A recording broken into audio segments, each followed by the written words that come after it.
nasionalis kita dan cinta tanah air kita kepada negara Indonesia. Untuk itu anak-anak semuanya kita nyanyikan lagu Indonesia Raya. Untuk kita bisa dipimpin. Indonesia tanah airku, tanah tumpah darahku. Anak, kita tahu membaca Al-Quran adalah salah satu wujud kita beriman kepada kitab-kitab. Oleh itu untuk mengawali pertemuan pada hari ini kita biasakan untuk tadarus Al-Quran dengan membaca surah-surah pendek. Pada hari ini kita baca surah Al-Insyirah bersama-sama. A'udzu billahi minasy syaithanir rahmanir-rahim. Alam nashrah laka sadrak wa wada'na anka wizrak. Ada Siapa? Arlita. Arlita ya. Arlita kenapa tidak berangkat? Sakit, Pak. Sakit ya. Oke, Arlita sakit, anak-anak kita doakan semoga dia sembuh dan besok bisa kembali belajar dengan kita. Amin. Al-Fatihah. A'udzu billahi minasy syaithanir. Untuk pagi hari ini sebelum kita mulai kita ice breaking dulu biar semangat untuk siang hari ini. Pagi dulu semuanya berdiri. Semangat lagi. Pagi luar biasa. Tetap semangat. Buah yes. Satu tangan. Satu tujuan, satu jiwa, tetap bisa. Buah yes. Oke, siang hari ini anak-anak adalah mengimani kitab-kitab Allah dan mencintai Al-Quran. Nanti yang kita pelajari apa? Yang pertama adalah apa saja kitab-kitab Allah itu. Yang kedua, bagaimana cara kita mengimaninya. Sebelum kita masuk pada materi, Pak Guru akan menanyakan materi yang sebelum ini, gitu ya. Minggu lalu kita sudah mempelajari materi tentang jujur dan adil, ya, jujur dan adil. Iman itu ada berapa anak? 6. Ada berapa anak? 6. Rukun iman ada 6. Ada 6. Yang ketiga iman kepada? 3. Yang keempat iman kepada? Rasul. Yang kelima iman kepada? Yang terakhir iman kepada qada dan qadar. Ya anak, materi kita adalah iman kepada kitab-kitab Allah yang termasuk rukun iman ketiga. Sebelum Pak Guru mulai, Pak Guru akan membacakan kompetensi dasar dan tujuannya. Ini ya, dilihat. Kompetensi dasar itu adalah kemampuan yang didapat setelah kalian mempelajari bab ini. Yang pertama adalah memahami makna beriman kepada kitab-kitab Allah. Apa pengertian iman? Jadi anak-anak nanti setelah belajar ini, ngerti apa itu iman kepada kitab. Yang kedua, menunjukkan dalil iman kepada kitab. Yang ketiga, menyebutkan kitab-kitab dan rasulnya. Yang keempat, menunjukkan dalil nakli tentang nama-nama kitab Allah Subhanahu wa Ta'ala. Yang kelima, menyebutkan nabi dan rasul. Yang keenam, menyebutkan kitab suci agama Islam dengan benar. Yang ketujuh, menunjukkan dalil nakli bukti kemurnian Al-Quran.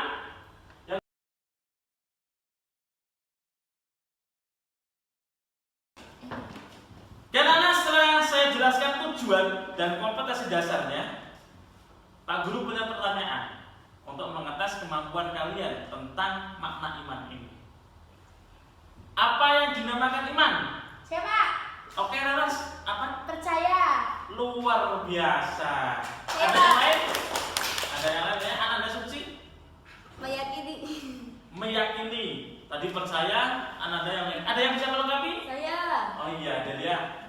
Meyakini dengan hati, mengucapkan dengan lisan, dan mengamalkan dengan perbuatan. Luar biasa. Betul jawabannya semuanya ya. Iman itu adalah meyakini, iman itu adalah mempercayai, dan secara lengkap iman itu adalah meyakini dalam hati, mengucapkan dengan lisan, dan mengamalkan dengan perbuatan. Apa di sana? Gelap, gelap ya? Gelap. Kita renungkan bareng-bareng. Apa jadinya jika kita berada di tengah hutan tanpa tahu kemana arah jalan keluar? Lalu kita tidak membawa alat penunjuk arah atau kompas. Kita hanya akan berputar-putar, bahkan bisa tersesat semakin jauh. Jadi kalau kita hidup kita di hutan yang gelap pada malam hari lagi, tidak punya kompas, tidak punya senter, tidak punya arah jalan, maka hidup kita akan tersesat. Begitu juga dengan kehidupan kita di dunia ini, anak-anak. Jika kita tidak memiliki pedoman dalam hidup, maka kita akan tersesat dan celaka. Ya, jadi manusia kalau tidak punya pedoman hidup, maka dia akan tersesat dan celaka hidupnya. Maka manusia butuh pedoman hidup.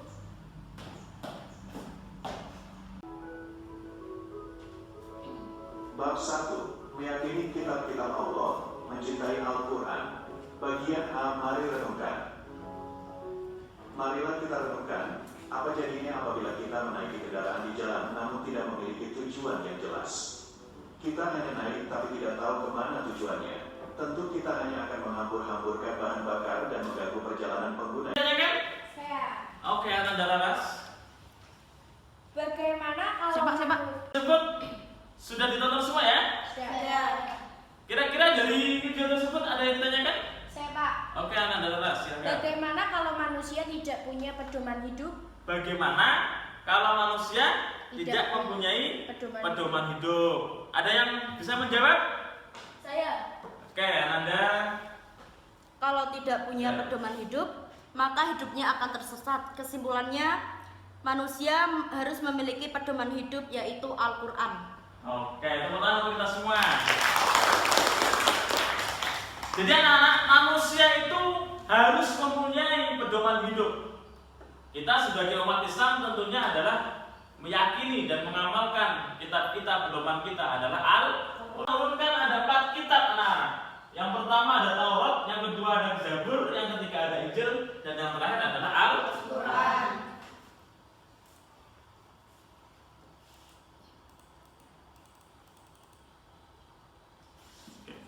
Tadi sudah dijelaskan di depan, kata Ananda Laras, iman itu meyakini, kan ini kita ya. Iman kepada kitab-kitab Allah adalah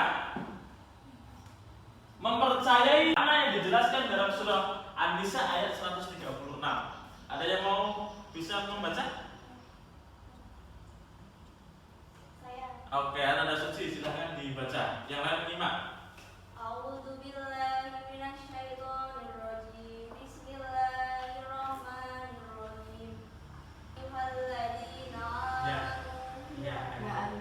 Rasulnya dan kepada kitab-kitabnya yang Allah turunkan kepada Rasulullah serta kitab yang Allah turunkan sebelumnya. Barang siapa yang kafir kepada Allah, malaikat-malaikatnya, kitab-kitabnya, Rasul-Rasulnya dan hari kemudian, maka sungguhnya orang itu telah sesat sejauh-jauhnya. Jadi orang yang tidak mempercayai adanya kitab Allah, maka dia adalah orang yang tersesat sejauh-jauhnya. Tersesat kesasar sejauh-jauhnya lebih aku. Tersesatnya lebih jauh lebih dalam. Gitu ya. Maka kita butuh pedoman hidup yang namanya kitab Allah, dan harus mempercayai kitab sebelum Al-Quran, yang adalah Zabur, Injil, dan Taurat. Dan terakhir yang menyempurnakan adalah Al-Quran. Jadi kitab-kitab itu saling menyempurnakan, tapi yang paling sempurna adalah Al-Quran yang terakhir. Paham anak? Untuk semakin menambah wawasan kita, Pak Guru nanti akan nyetel sebuah video, dan anak-anak tugasnya nanti Pak Guru bagi kelompok, ada 4 kelompok, 1, 2, 3, 4 ya. Ada 4 kelompok, nanti masing-masing kelompok Pak Guru bagi tugas. Ini namanya LKPD, lembar kerja peserta didik ya. Ditulis nanti kelompoknya, diisi, setelah diisi nanti diskusi ya. Tapi sebelumnya kita perhatikan dulu videonya selama 10 menit. Saksikan segala sesuatu, Masya Allah. Selain itu juga terdapat Diskusikan selama 10 menit. Yang pertama tentang mengapa kita harus memperdomani kitab-kitab Allah ya. Kelompok 1 itu nanti. Kelompok 2 nanti adalah menjelaskan tentang bagaimana kalau ada Al-Quran di dalam rumah hanya untuk pajangan saja, itu ya. Terus kelompok 3, kenapa manusia memerlukan kitab-kitab Allah, itu ya. Oke. Silakan didiskusikan. Kecuali barang-barang sudah sama. Nah.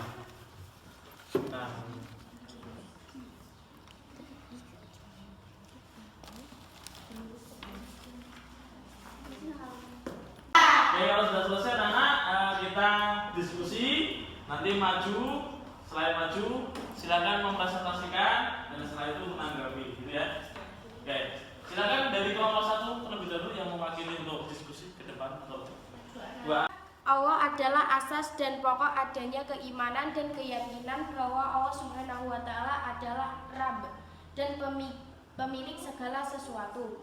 Dialah satu-satunya pencipta, pengatur segala sesuatu dan dialah satu-satunya yang berhak disembah. Diikuti dalam bahan ajar pendidikan agama Islam. Iman artinya yakini atau percaya. Iman kepada kitab-kitab Allah artinya meyakini bahwa Allah Subhanahu wa taala menurunkan.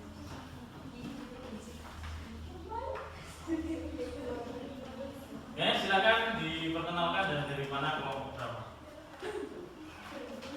Assalamualaikum warahmatullahi wabarakatuh. Waalaikumsalam warahmatullahi wabarakatuh. Perkenalkan, nama saya Adelia Rizka Amelia dan Anggita Dewi Hananisa mewakili dari kelompok 4. Kami akan membacakan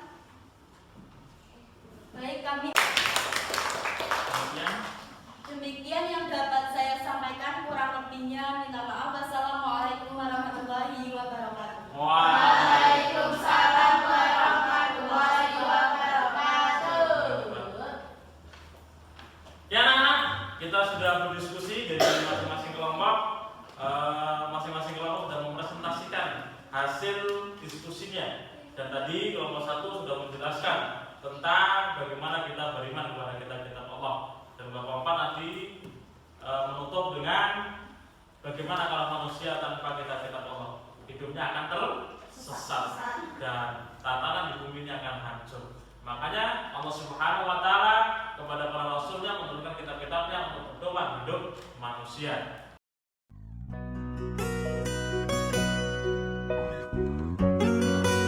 Anak-anak, mari kita simpulkan bersama-sama pada pertemuan di siang hari ini.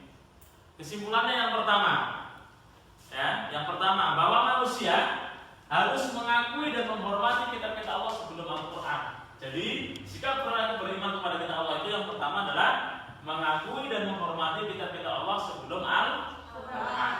Yang pertama. Yang kedua, meyakini bahwa Al-Quran kitab yang paling utama dan yang paling akhir diturunkan. Yang ketiga, meyakini bahwa Al-Quran merupakan pedoman hidup. Yang keempat, menjalani hidup hanya untuk beribadah kepada Allah Subhanahu wa taala. Itu kesimpulan pertemuan di pagi hari ini, di siang hari ini, gitu ya. Ada pertanyaan sebelum Pak Guru akhiri? Tidak. Tidak ada. Sudah jelas anak-anak? Sudah. Sudah jelas ya? Sudah. Terima kasih untuk hari ini. Sebelum Pak Guru akhiri, saya punya tugas untuk minggu depan. Jadi minggu depan materi yang akan kita pelajari adalah perbedaan suhuf dan kitab. Itu untuk pertemuan minggu depan, ya. Ada tugas minggu depan melalui WA Group, nanti Pak Guru bagi link. Linknya di Google Form. Nanti link ini akan saya bagikan di WA Group ya. Di kelas dan nanti dikerjakan di rumah. Kita bahas minggu depan. Itu isinya adalah kuis, ya, di Google Form ya. Itu aja anak-anak untuk pertemuan di siang hari ini, bermanfaat. Mari kita tutup pertemuan di siang hari ini dengan baca hamdalah bersama-sama. Alhamdulillah. Kurang lebihnya mohon maaf.